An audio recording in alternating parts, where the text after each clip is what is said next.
When I first announced my run for Congress, I had this random white woman, liberal, walk up to me and ask, well, what about you isn't Democrat? To which I responded, well, besides my skin color, what about me is Democrat? And it was at that very moment that she realized that God gave her enough common sense to ask me about my values. Now, don't get me wrong, I was raised to vote Democrat down the ballot, but now I know all too well I am a full-fledged, hardcore conservative, and I'm proud of it. I mean, my favorite saying is I was born black, not Democrat. But in all seriousness, whenever I began to think for myself politically, the choice was easy. I mean, why would I want to belong to a party whose mission is to infringe on the Second Amendment as if a criminal would ever participate in something like a mandatory buyback?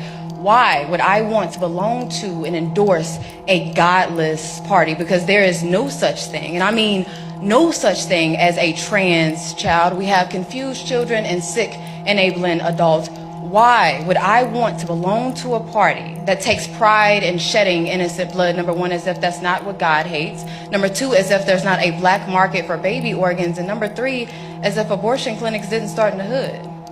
Because if you think Trump is bad, you should research exactly who Margaret Sanger was. But speaking of the black community, why would I want to belong to a party who's responsible for the foundation of the Triple K? But it's not just that. Supposedly in the 1900s, the party switched, right? But what never changed, what I noticed never changed, is Democrats' love for immigration and how they have always prioritized that over the black community. I mean, imagine every single Democrat leader helping you joke about what a black job is in 2024, exposing your ignorance on 1924 and how imperative the Immigration Act of that year was, how it was all reversed in 1965 with the Hart-Celler Act, how Congress refuses the advice of the Rockefeller Commission and the Hesburgh Commission, and how to this day they refuse to adopt the Barbara-Jordan Blueprint, validating every single thing that Dr. Claude Anderson spoke of generally, but specifically what Mrs. King spoke of in 1991 with her letter to Congress. Now look, I'm not saying that the Republican Party is perfect.